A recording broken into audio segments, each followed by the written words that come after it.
berjalan sedikit bosan, atau berjalan sedikit sesak. Kemudian ada kelelahan, kekurangan nafsu makan. Yang kelima, sakit perut dan diare. Yang keenam, mata merah. Jadi ini 6 gejala ringan. Jadi kalau hanya sesak saja Bapak, mungkin langsung tervonis C19 ya. Namun jangan senang dulu, karena sekarang ada C19 varian baru, namanya B117.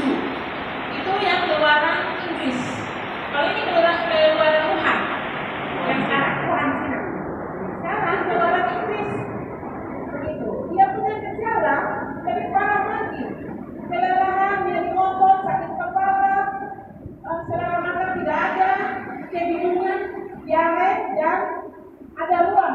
Ruam itu warna merah pada kulit, seperti serampau. Itu varian baru. Namun kesemua gejala ini Bapak saja akan ditentukan dia C19 atau tidak jika melakukan pemeriksaan kesehatan. Jadi kalian ini C19 bisa. Bukan kira itu berarti harus itu. Bisa. Harus pergi ke rumah sakit yang dilihat dulu gejala klinisnya. Tadi bilang batuk pilek ada tidak? Kemudian demam ada tidak? Suhu. Yang orang pakai termogan itu, yang mau tembak begitu. Kalau suhu lebih dari 38 derajat, itu sudah menuju COVID. Tapi kita belum langsung vonis tidak. Kemudian nanti akan dibuktikan dengan foto toraks, foto dada, konsen maksudnya. Setelah itu dipositifkan dengan pengambilan swab. Jadi hanya satu saja pemeriksaan yang bisa menentukan dia C19 atau tidak, yaitu dengan swab. Seperti tadi Bapak Binjen tadi ngomong, hanya swab. Swab itu ada dua macam. Jadi untuk mengetahui C19 bisa melakukan yang namanya swab antigen. Kalau yang selama ini ambil darah itu namanya rapid antibody. Rapid antibody dia membaca semua virus yang ada dalam tubuh kita. Dia tidak baca hanya C19. Misalnya kita lagi diare, ada bakteri di situ, ada virus di situ, dia baca, oh ini begini, atau kita lagi kelelahan, itu rapid antibody. Ambil darah di sini, di tangan, seperti ambil darah untuk periksa malaria.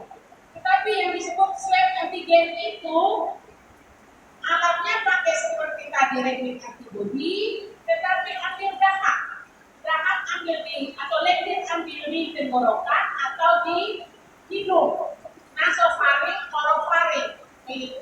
Diambil apusan itu nanti diperiksa. Jadi kalau antigen itu saat itu kita tunggu sekitar 12 menit sudah terbaca. Jadi itu dipakai sekarang di SPD. Jadi bukan kita tunggu lagi dari Mesir Yohanes, begitu. Antigen itu 12 menit tunggu.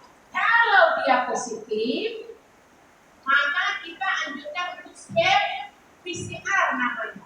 PCR itu yang kita harus kirim ke Kuba. Kenapa kirim ke Kuba? Karena pemeriksaan di SPD belum ada itu alat. Begitu. Tapi syukur kita sekarang dapat bantuan 15.000 swab antigen. Jadi alat antigen ini ada 15.000. Kemarin Bapak Bupati bersama Bapak Kalak bencana daerah dan beberapa orang pergi ke Kementerian Badan Bencana Nasional, dibantulah alat rapid antigen. Ada 15.000 kita. Jadi kemarin kami sudah uji coba untuk anak-anak seminari 250 orang yang baru pulang dari daerahnya datang untuk bersekolah di seminari. Itu sudah terbaca ada sekitar 3 orang dia bereaktif terhadap antigen itu kita swab PCR namanya. Itu yang harus dibaca pesan. Jadi dia mesinnya itu seperti mesin printer. Nanti dia baca di situ virusnya berapa. Semakin banyak jumlah virusnya, CN-nya, dia semakin bagus. Tetapi kalau dia semakin kecil CN-nya, dia waktu bilang di positif oleh teman-teman kesehatan, cari tahu CN-nya berapa. Ada 28,53. Semua CN di bawah 30 harus melanjutkan isolasi mandiri ke 2 kalinya. Begitu. Tapi kalau CN-nya di atas 30, maka sudah boleh dikatakan selesai masa isolasi mandiri atau karantina mandiri. Begitu ya. Jadi sudah sekalian saya jawab Pak Lelen, kita alat untuk pemeriksaan swab di sini belum ada. Kemudian ada di Redang Bolo tetapi tidak mendapat lisensi atau PCR-nya. Ya, ada PCR-nya tetapi tidak mendapat lisensi dari Kementerian Kesehatan. Karena yang itu tuh Bapak ada memang punya persyaratan. Persyaratan tidak bisa dijaga. Ya, jadi persyaratan itu belum diuji karena dia harus ada izin lingkungan. Persyaratan yang sudah. Ya, persyaratan itu kita belum penuhi. Begitu. Ada di Redang Bolo sekarang alat itu. Begitu. Itu masalahnya. Begitu. Jadi, tapi sekarang kita bagusnya sudah ada rapid antigen. Jadi tidak perlu menunggu lama. Begitu. Kalau PCR tadi memang harus menunggu minimal 7 hari, tetapi tidak tentu juga karena yang periksa di West Johannes itu 22 kabupaten kota se-NTT. Bukan SBDE saja yang diurus. Terus satu kabupaten kirim minimal 200 sampel. Selesai sudah minimal. Begitu. Kemudian identitas khusus untuk jenazah boleh keluarga siapkan, Bapak Desa, Bapak PLT Mobilinyo boleh siapkan kalau pusaranya. Kalau mau tidak ada rencana pindah ya dibuat bagus kuburnya boleh, tidak masalah supaya tidak terjadi pertukaran jenazah. Jadi waktu dikubur misalnya nanti di Noha langsung taruh dia punya pusara memang itu, bawa dia punya papa. Ya. Ini supaya tidak tertukar toh. Jangan sampai kita gali semua ini kubur. Salah tentang terhubungan. Pakai lagi tim forensik dari begitu. Jadi boleh itu Bapak. Kemudian penolakan tadi Bapak Desa Limbu Kembe bilang sebenarnya kami tadi datang memberikan kewenangan kepada Bapak Camat dan Bapak Desa. Boleh dipusatkan di Noha. Boleh juga kalau desa menyiapkan. Tetapi saya tidak menjawab yang bukan ranah saya. Mau dari dana desa atau apa bukan. Kalau desa menyiapkan, tetapi dengan catatan tadi harus lahan seperti Noha, bukan 1 hektar, bukan. Tetapi persyaratannya jauh dari pemukiman, jauh dari tempat-tempat vital, contohnya air, sumber air, begitu Bapak. Boleh Pak, tapi nanti berbincang-bincang dengan Bapak Camat. Semua kewenangan ada di sini. Jadi tidak hanya tadi kami berpikir Bapak Camat yang fasilitasi untuk ternyata terpusat di Noha. Tapi kalau memang ada pertimbangan-pertimbangan khusus boleh, hanya saja tidak boleh di lingkungan tempat tinggal.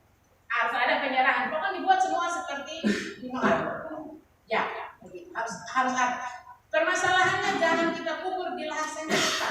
Itu sebab. Kaget ini kita. Permasalahan kami sudah tahu. Polin desa jadi sengketa. Ya kan? Pustus saja jadi sengketa begitu. Bapak waktu sekarang jadi bapak desa, oh ini boleh pakai. Begitu jadi kepala desa, tahu soal laki di situ. Tinggal di Polindes. Padahal sudah diserahkan kepada pemerintah. Itu sebenarnya harus di pemerintah. Saya tidak tahu lemes guru atau bagaimana saya tidak tahu. Itu yang kami antisipasi. Tapi kalau dipandang perlu ternyata jauh ke Noha, begitu ya silahkan saja. Nanti dengan arahan Bapak Camat begitu.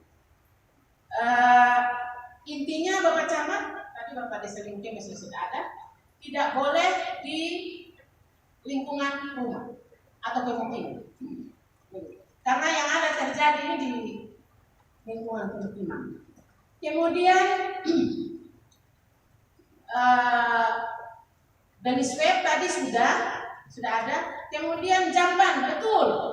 Itu tugas kita Bapak. Mari kita sama-sama menyadarkan masyarakat bahwa pentingnya PHBS. Ini kita sudah masuk musim hujan.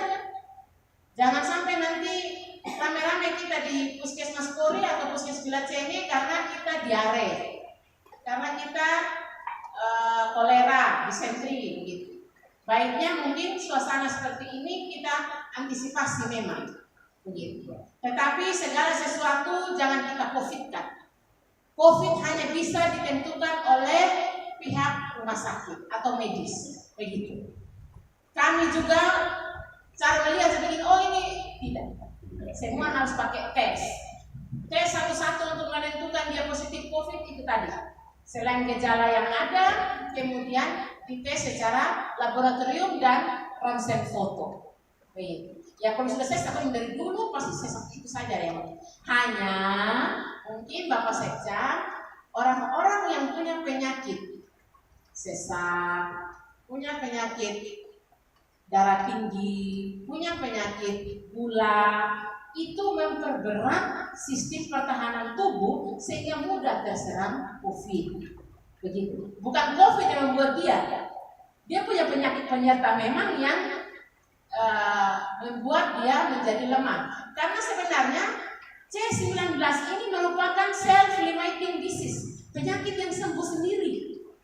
Itu artinya. Kenapa sembuh sendiri?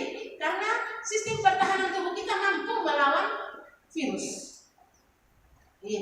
Antibodi terbentuk dan virus itu dibunuh oleh antibodi begitu. Kalau lihat sekarang tadi dikasih tahu ada 99 orang yang sehat ya. 98 yang sudah keluar dan sehat karena antibodinya bagus.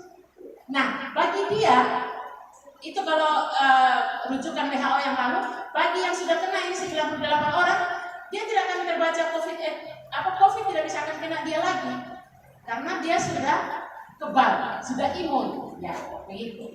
Itu maksudnya. Kemudian mengenai vaksinasi, ya kita dengar Presiden memang mensugesti untuk melakukan vaksinasi lebih dulu, begitu. Dan yang sekarang kloter pertama itu vaksinasi terhadap seluruh tenaga kesehatan dulu. Ya, seluruh tenaga kesehatan dan kemungkinan besar Satgas COVID. Jadi termasuk aparat keamanan yang termasuk dalam posko COVID pasti nanti kena duluan, divaksinasi duluan. Baik. Kemudian nanti periode selanjutnya baru masyarakat. Jadi tidak ada pengecualian, tidak sama kayak obat kaki gajah yang umur 2 tahun sampai 70 tahun saja minum. Ini antar lalu. Baik. Jarumnya tidak ada jarum yang besar kayak begitu, kayak pemangga ada. Iya, tidak besar itu dari batang jagung. Jadi jarumnya, kalau vaksin itu memang ya disuntik begitu, tapi jarumnya tidak sebesar itu karena jaringan kita divaksin pada jaringan yang lunak begitu.